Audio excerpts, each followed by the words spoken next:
о возможном проживании части мелхинцев в Дегорском и Алагирском ареале. По одному из старинных чеченских преданий считается, что мелхинцы и майстинцы – это очень древние чеченцы. Также считается, что на самом деле самой первичной прародиной многих общин чеченцев была не Нанашха, а как раз Майста и Малхиста, миграционные процессы из тех мест, по этому преданию, стали началом образования других чеченских обществ. Абхазский историк Г. Гумба также в своей книге, по данным из древних источников, рукописей старинных историков Клавдия Элиана и Лукиана Самосадского, указывает на то, что в старину племя Малх проживало на той же территории, где и кавкасиане древнего грузинского историка Леонтия Мравели, книга Л. Мравели. Картлис Цхавреба. То есть Гумба пишет, что в древности племя Малх проживало на всей территории Центрального Кавказа, включая его южную и северную части.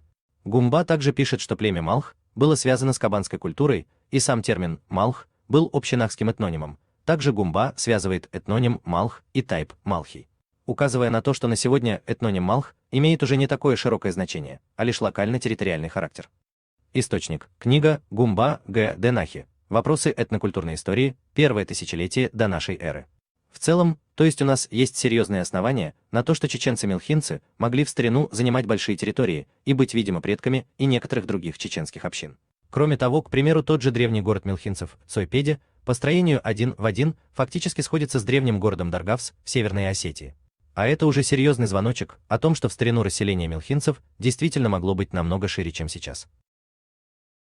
Помимо прочего, один из сильнейших чеченских историков, Хасан Бакаев, связывал тех же двалов и мелхинцев. Он писал в своей книге относительно двалов грузинский ученый В.Н. Гамрикели после детального анализа всех имеющихся данных пришел к выводу, что двалы, будучи сначала до языковой иронизации обособленным иберо-кавказским племенем, ближе всего стояли к группе вайнахских племен, причем под вайнахскими следует разуметь не современный чечено-ингушский народ, а те этнические единицы, из которых позже сложилась вайнахская народность. Грузинский ученый В.Н. Гамрикели в своей объемной монографии «Двалы и двалетия» в I-XV веках нашей эры пишет, что до их языковой иронизации в XV-XVI веках нашей эры они ближе всего стояли к группе вайнахских племен. Пишет Бакаев. То есть двалы явно были нахчийским, чеченским этносом. Термин «вайнах» появился намного позже. Более древнее название – нахче, нохчий, чеченцы. Но остается вопрос, с кем более тесно могли быть связаны двалы. Хасан Бакаев дает ответ и на это. Он подмечает в этом же труде параллели двалов и малхи, малхистинцев, мелхинцев. Он писал этноним двалы, туалы, ученые выводят из нахского теонима дела, что типологически соответствует таким названиям, как халдине, принадлежащие божеству Халди, малхи, солнечные, принадлежащие солнцу, и т. Д. Источник. Книга Хасан Бакаев. Тайна Жироканта. Также известно из грузинских преданий, что двалы обитали в Осетии. Грузинский сайт сообщает, кроме собственно двалети, двалы, по всем сведениям, обитали и в Алагирском и Дегорском ущельях.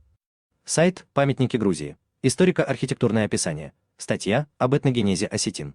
Таким образом, у нас есть зацепка связывать двалов и мелхинцев.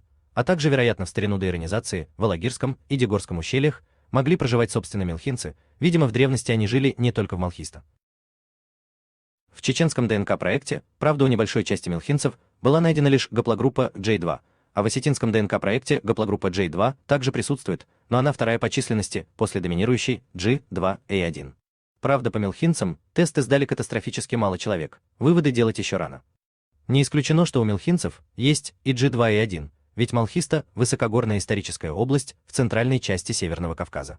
А по данным ученых-генетиков из адыго-абхазского ДНК-проекта, гаплогруппа G2A1 также является коренной, и причем именно гаплогруппа G2A1 является самой распространенной центрально-кавказской.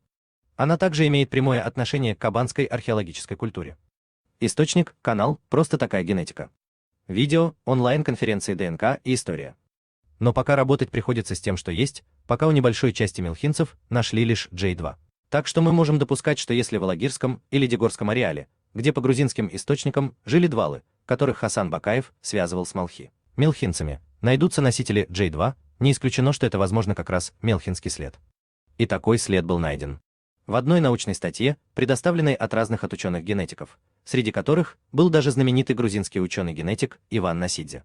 Можно наблюдать картину, что на Кавказе, если смотреть осетинские этносы, то гаплогруппа J2 почти наполовину представлена у осетин-ордонцев, алагирцев.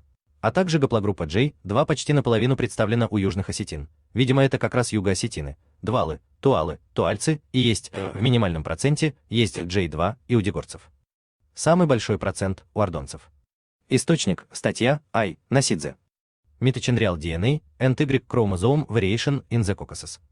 2004. Скорее всего, что у юго-осетин и у ордонцев, чем больше будет тестов, тем и больше станет выявляться J2. Возможно, эти J2 у южных осетин. Видимо, это как раз юго-осетины, двалы, туальцы и есть. И у ордонцев, это алагирцы, это и есть след как раз именно мелхинцев. А вот у дегорцев нашли совсем мало J2, но тоже есть. Также чеченский ученый-генетик Пахрудин Арсанов на своем канале объяснял, что у осетинских двалов, туальцев, по гаплогруппе J2 были обнаружены нашхойские и мелхистинские корни. То есть Бакаев не ошибся. Источник, канал, Пахрудин Арсанов. Мы же допускаем, исходя из этого, что скорее всего у осетинских J2 могут быть, видимо, корни от каких-то общих для мелхинцев и нашхойцев предков.